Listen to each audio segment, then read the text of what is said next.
Good evening, my name is Garrett, and welcome to The Last Call.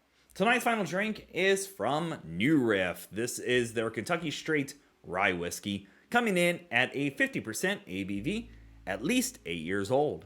So more recently, I was very lucky to be able to visit the distillery itself and pick up a few bottles while I was there. They didn't unfortunately have any of the 8-year bourbon left, but they just released the 8-year-old rye, and I do like their rye a lot.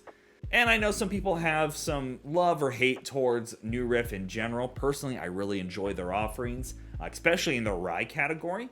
But they tell us that this is their 95% rye, 5% malted rye mash bill, 8-year age statement on there. However, it is not bottled in bond, so that part did get removed on this.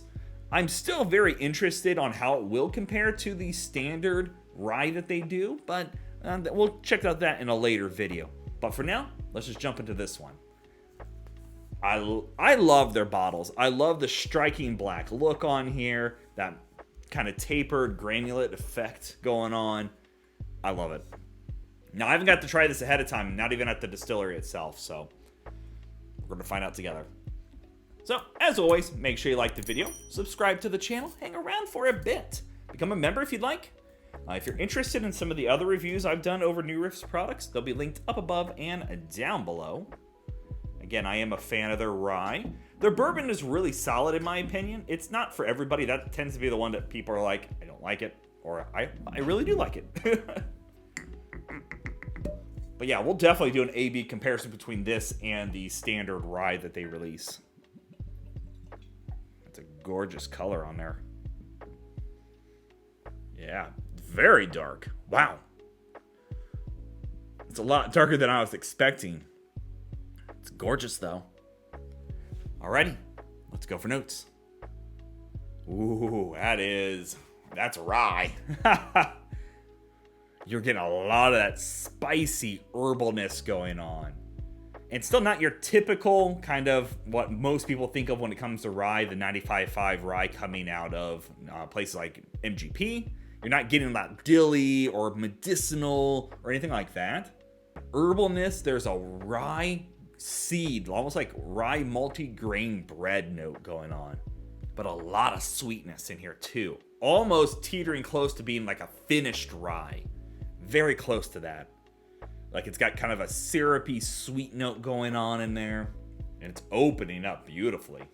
Getting a lot of sweet apple, almost like almost apple pie, so you're getting a little bit of like a Red Delicious and maybe a couple little bits of Granny Smith in there. Yeah, just a little slice of tartness going on. Gorgeous spices. You're getting that cinnamon, the clove, a little bit of nutmeg.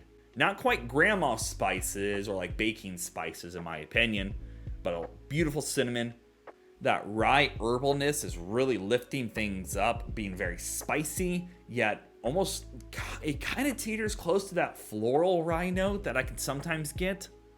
And as I keep going back, I'm finding a little bit more of the oakiness from the char casks themselves, a little bit of vanilla, a little dot of caramel in there. Totally approachable in the nose. No ABV, nothing harsh, no off notes. And as I keep going back, I'm finding more and more of that green apple. Very nice on the nose. I love this. That vanilla note's kind of teetering a bit close to like a vanilla bean paste. Just a little bit. Alrighty, let's go for a taste.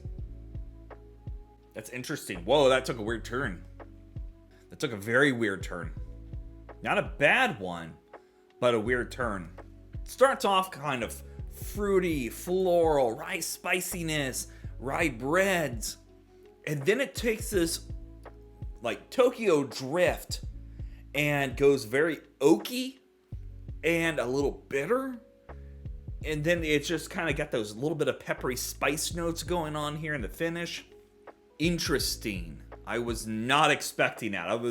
The beginning, I was like, oh yeah, here we go. And then it went, whoop. That is different.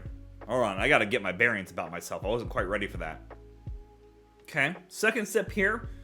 Doesn't go quite as that Tokyo Drift that I was going with, but it still has that kind of oaky charriness at the very finish. Getting a bit more of the mintiness going on that ryes can be known for. A little bit of clove in there. Not quite as sweet as the nose was leading it to be, but it's got a bit of fruit sweetness going on, the grain sweetness, the rice spicy bread notes in there. That is not what I was expecting. Still digging it. Get a little bit of green grassy there at the very beginning. Doesn't hang around long before it starts kind of invoking those rice spiciness, a bit of herbal, the spearminty, clove notes, everything kind of balling together very well. It's fairly cohesive. Got a decent mouthfeel on it. The finish isn't super long. I was expecting for it to be in that 8-year age statement to be maybe clinging a little bit more at 50%, but not quite as much. I will say that bitterness at the finish here has kind of thrown me for a loop. I'm not a big fan of it. The rest of it is really great. About 90% of that sip is phenomenal. It's a great example of their rye being aged to a beautiful proof point. Again, their typical rye is bottled and bond, so it's at least 4 years old. So being that they've done basically doubled that age on there, it just doesn't finish how I was wanting it to. It tripped at that finish line mark and kind of left me wanting more. Not that it's bad, but I'm kind of disappointed at that. Still drinks pretty easy, no ABV burn, nothing harsh, nothing like that. My biggest thing is that finish has that bit of bitterness going on in here, and it is not changing up as I keep sipping it. It is showing up more and more, which is, again, kind of disappointing.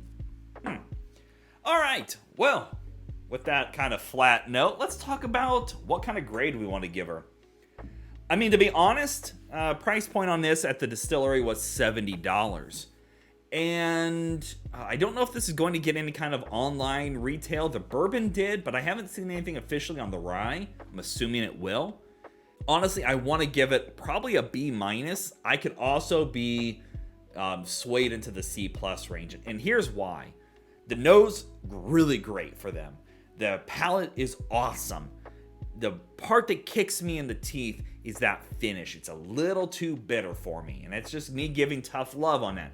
I'm going to stay at a B-, but I feel like on a person that maybe not into New Riff's rye, you might give it a C+ because it falls flat. You're having a great ride on that roller coaster, enjoying the flavor palette going on here, and then it kind of abruptly stops you, and you get taken out at the moment.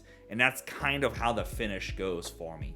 It's great. I think if you get the opportunity to try it, or if you're a New Riff fan, give it a grab if you can at that price point before it does get marked up on the secondary, or, as if it may or may not get released again. We don't know.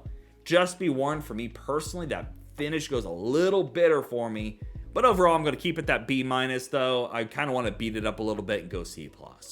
So, nonetheless, there you have it, folks. New Riff, Kentucky Straight Rye Whiskey, 8-year age statement version. If you have any questions about the bottle itself, let me know down in the comment section below. I will do my best to answer it.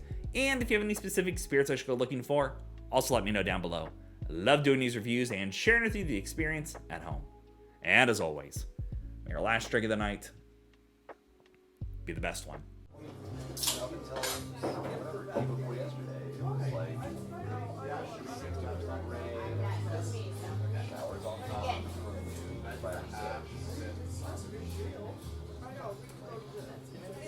And I really like it might